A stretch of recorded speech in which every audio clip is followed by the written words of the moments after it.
歡迎大家嚟到周佛學講堂，我係周佛學。喺今日，我想同大家討論一個問題咧，就係神功追債。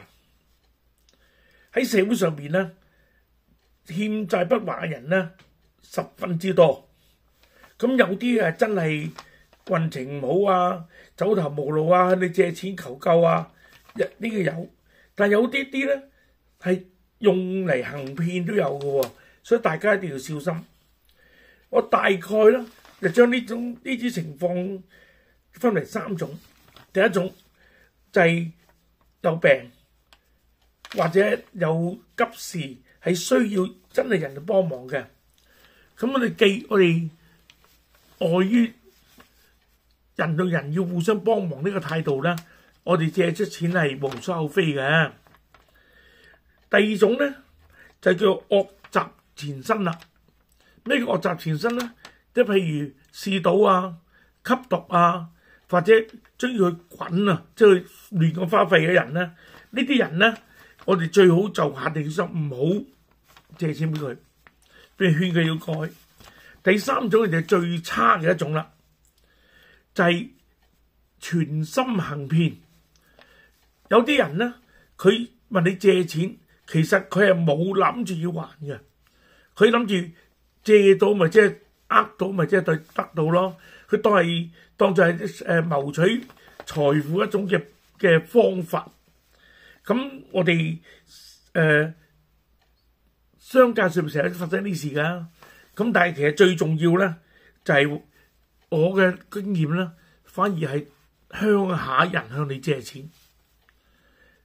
好多香港人喺中國大陸嘅鄉下都有親戚㗎，咁呢啲親戚咧成日用親情嘅關係咧向海外人借錢，但借極都唔還嘅，所以大家必須要小心，因為佢根本冇意願要還㗎。咁我嘅睇法就係運氣差嘅人咧，其實我哋可以用術數，即係風水啊、八字嗰啲方法咧，同埋神功可以去幫佢解決呢啲問題嘅方法都好多，而且成功嘅機率都好大嘅。咁運氣差，我哋值得去同情去幫忙嘅。第二種咧就係惡習纏身啦，即係以舉嗜賭為例啦，好多人咧賭錢沉淪到咧係不能自拔嘅。咁四樣人借錢喎，咁呢啲人咧，你借錢俾佢咧係害咗佢喎，因為佢唔會解到佢嘅癮嘅，所以我認為呢啲人咧要加以勸阻，喺佢未曾戒到賭之前咧係絕對唔可以借錢俾佢。第三種咧，亦都係最可恥嘅一種啦。咁啲人咧我就做借錢咧係當咗一種謀財嘅工具。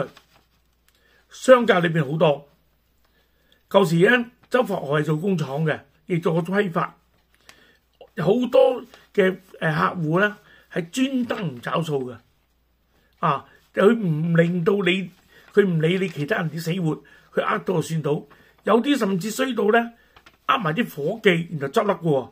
咁最近咪有啲案例係咁做咯，咁雖然咧法律上可以幫佢，但係永遠都會有損失嘅。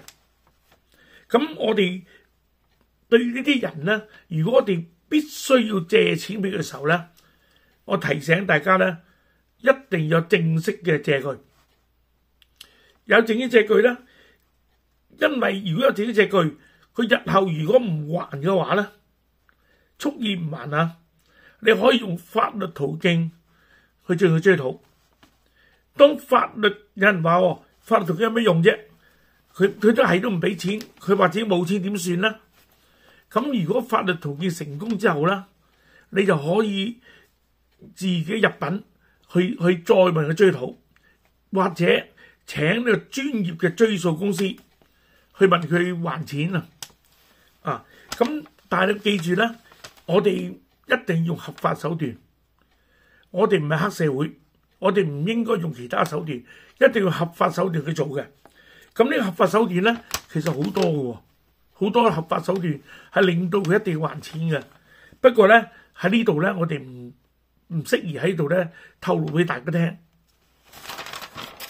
咁好啦，當你了解咗可以用術數神功追債之後咧，我哋就可以探討一下神功追債嘅方法。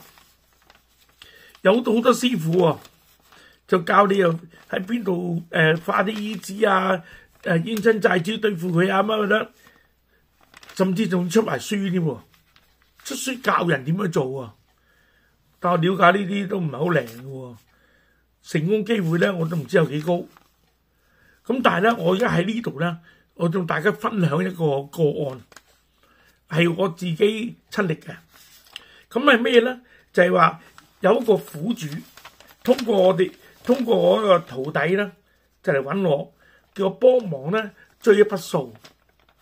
咁呢筆數咧，嗱我哋做師傅嘅咧，我哋係唔會去深究邊個啱邊個錯嘅，因為世上嘅對錯咧，我哋身為仲係人嘅階段咧，我哋係冇辦法分辨到出嚟噶。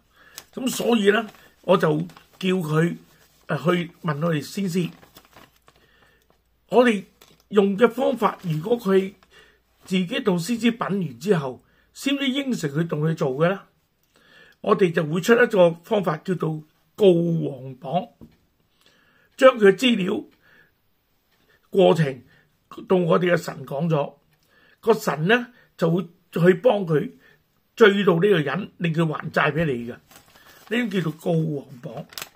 但我當到告皇榜之後，當佢介紹佢做皇榜咧，一問個神啦，否決喎，即刻就唔拒絕，口拒絕。咁即係話咧，其實呢筆錢嘅問題咧，可能裏邊有少少玄機嘅。咁我不便問啦，因為我哋話晒第三者，我哋只不過係幫你做啫，我哋唔會問你長短嘅。江湖事情就只係江湖料啦。咁佢咧苦苦向佢哋哀求啊，話哎呀，我唔好多錢唔掂啊咁樣。咁我話咁咧，咁我就介紹個方法俾佢識。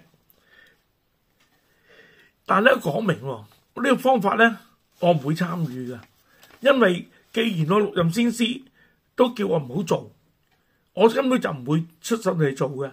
但我介紹你一個方法，你自己去做，希望能夠有所幫助啦。咁呢個咩方法咧？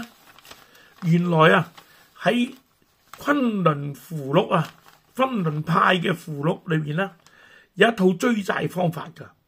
咁呢個方法咧喺台灣咧好多人用過嘅，而家都有成功機會嘅。但咧昆崙符法裏邊咧追債咧係要請到陰山老祖嘅。陰山老祖咧係管轄好多陰兵，即係佢係一個陰神，佢唔係我哋上仙。咁我哋咧當我哋準備好陰山符錄嘅符之後咧，啲符咧要寫埋個名喺外邊咧，寫名啊，寫八字啊，寫住址啊，兩個都要嘅。借債人啦、追債人咧都要寫嘅。咁將呢寫咗之後咧，就去人夜晚啊，去個欠債人屋企門口咧燒完之後就潑入去，潑入屋裏邊，連做3日。咁咧嗰個人咧自動就會還錢喎，因為佢入嗰日佢自從潑咗之後咧，佢諸事不順，心神恍惚，乜都做唔到嘅。佢深究之後咧，佢知原來我爭人錢要還，咁就可以還到啦。咁喺呢個案裏邊，我真係可以成功喎。呢個善信咧就真係可以收翻嗰筆嘅貸款啦。咁於是咧，佢就走嚟問我喎，我師傅啊，我想多謝你啊，點？唔使多謝你，唔使，因為我冇出過手，我只係介紹你做啫。你反而要多謝咩咧？多謝陰兵，你喺嗰度化符嘅現場面咧，要拜嗰邊陰兵，多謝佢哋幫你忙去追翻呢個債。我哋做師傅咧，我哋盡量咧，我哋唔牽涉到鬼神方面嘅嘢嘅，以免影響到我哋日後修練時候嘅高度。咁其實咧，要借錢俾人哋咧，一定要考慮一樣嘢，你一定要諗住冇得還。如果你覺得對方係可憐，你認為要幫佢嘅話咧，你就不妨借錢俾佢。但係你唔好諗住一定要還喎，你用呢個幫忙人接濟佢嘅方式去做，咁就 OK 噶啦。同埋記住，一定要有正式嘅借款收據，因為咧好多時咧，喺商業嘅行為或者中國裏邊有人叫你叫你參股去做嘢啊，做生意啊，好多時都爛尾嘅。咁你咧應該先做晒所有嘅法律嘅問題，然後日後有啲事上嚟嘅時候咧，我哋仍然可以用法律去追討嘅。好啦，今日我同大家分享嘅故事就到呢度。嗱，多謝大家嘅收聽。如果大家有問題嘅，請你喺我嘅 WhatsApp 裏邊91792361同我聯絡，我會再詳盡一啲向你介紹一下呢啲嘢嘅，呢啲方法嘅。咁請你分享、點讚啊，等我有嗰個信心，可以再揾一啲爭議性大嘅題目向大家去研究。多謝大家。